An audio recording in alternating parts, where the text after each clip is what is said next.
My name is Joaquin Diaz-Flores, and I'm interviewing the creator, director of his self-titled brand, FELIPE ROJAS LLANOS.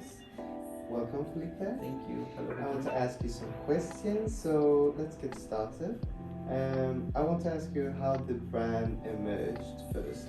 How the brand emerged? Okay, well, my brand emerged after I showed my graduate collection in Fashion Week, which was titled Suspended Animation. I really enjoyed the process of making it because the whole brand actually exists after this one image I found. These beautiful colors of this kind of fuchsia, electric blue, and it's just this fabric that's kind of falling over a lamp. And I found that image striking, and I started to think about the idea of suspended animation, which means that something is frozen in time. So after that, I found materials that are technical fabrics, so that if you crease them, they stay. So the whole idea of the collection comes from like this idea of frozen movements in water. And from then I started to research like fabrics and went into some of my personal heroes as well, like looked at Balenciaga, looked at comics, and so on. After this process, I started to think about what I wanted to say as a designer and what my, I guess, signature would be. And my signature, well, I started doing a menswear brand, and my signature was all about merging the idea of femininity and masculinity and taking away that harsh line that there was at the time about how men wear and dress and how women dress. And I thought at the time that there was a lot of women's label that let you play with your identity, but not so much for the men. And I found that a little bit unfair. So my brand started to do that. It started to play around with the femininity that you could have in your garments. So it always has this DNA of being a very feminine menswear label, which was kind of tailored for men, but even women liked it. And that's how I got started. Then from there on, I started to really focus on refining this idea and my brand and the signature and things that I really like. Yeah, interesting. And what do you get inspired by in your collection when you tell me about this femininity and masculinity? What do you get inspired by when you do this? Well, I mean, to do a menswear collection inspired by women, first you have to do a lot of research on what actually femininity is in women's wear. Yeah. So I started to look into my favorite era of women's fashion, which is 50s and 60s. Specifically Balenciaga, because he's a genius and a master, as we all know, and he plays a lot with silhouette and shapes. And I find that really interesting.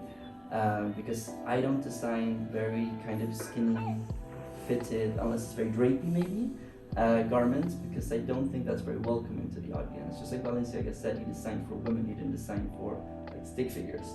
And I do the same. I don't design for men that are only, super skinny. I design for a man that wants to feel comfortable and play around with his identity in my garments.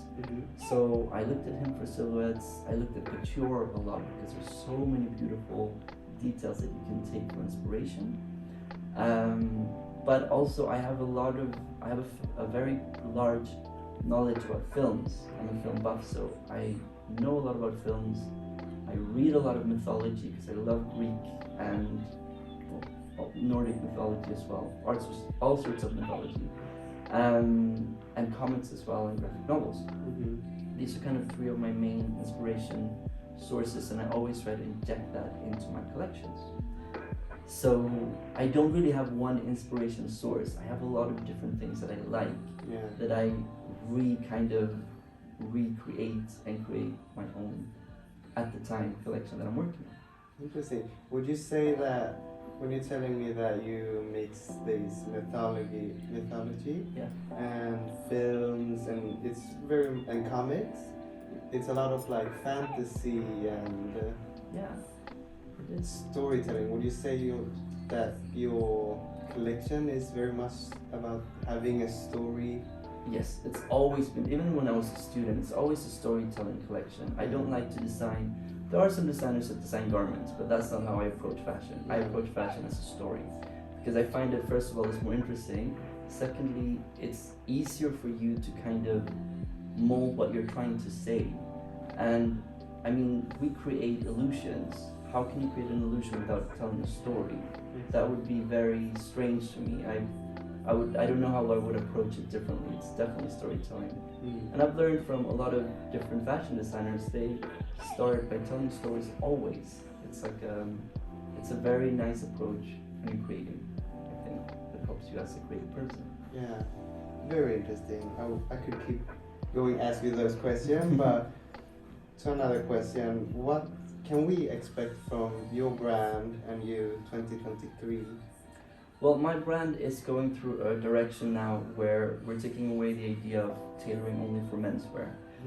It started out as a menswear brand, but now it's a genderless brand because we have a lot of customers that are women, and it feels very silly to kind of say that we're a menswear brand when we're kind of designing for everybody nowadays, not only for men and women, for everything in between as well. So from 23 onwards, we're becoming a genderless brand because clothes don't have gender, and it's silly to kind of be titled menswear when we're playing with femininity and masculinity, which is something that every individual on earth has within them. So what we want is we want you to bring out that identity that you have, and want to make that stronger, and we want to make you feel really comfortable in beautiful garments that will last forever if you take care of them. Yeah. Because we have, like, our craft is also, we don't do seasonal designs. I don't design storytelling. It's not just for a season. If you take care of it, you can wear it at summer, next summer, because it's not a design that will feel aged because of our inspiration sources. Very timeless, maybe. Yes, yeah, timeless, definitely. Very interesting. And what what do you see your brand 5 years later from now? In 5 years' time, I see my brand. I mean, my aim is that our brand will go global, so that we have a very large market of people actually very attracted into wearing what I create. I don't want to see my brand on men anymore only. I want to see it on everybody. So that is our big 5-year plan and future plan as well, to be inclusive, to welcome everybody to wear FELIPE ROJAS LLANOS designs, which are timeless and which are very luxurious and very comfortable as well. That's one of the things that I also like to do when I design. Like, we have a lot of fittings to see how it fits, and you always have like little secrets, pockets and so on, just to feel comfortable in your clothes, and like concealed things, which you will know once you wear the garments. Well, thank you, Felipe, for listening to you. It's very interesting to hear your vision and thoughts about your brand and your plan and everything. So thank you for listening. Great. Yes, thanks.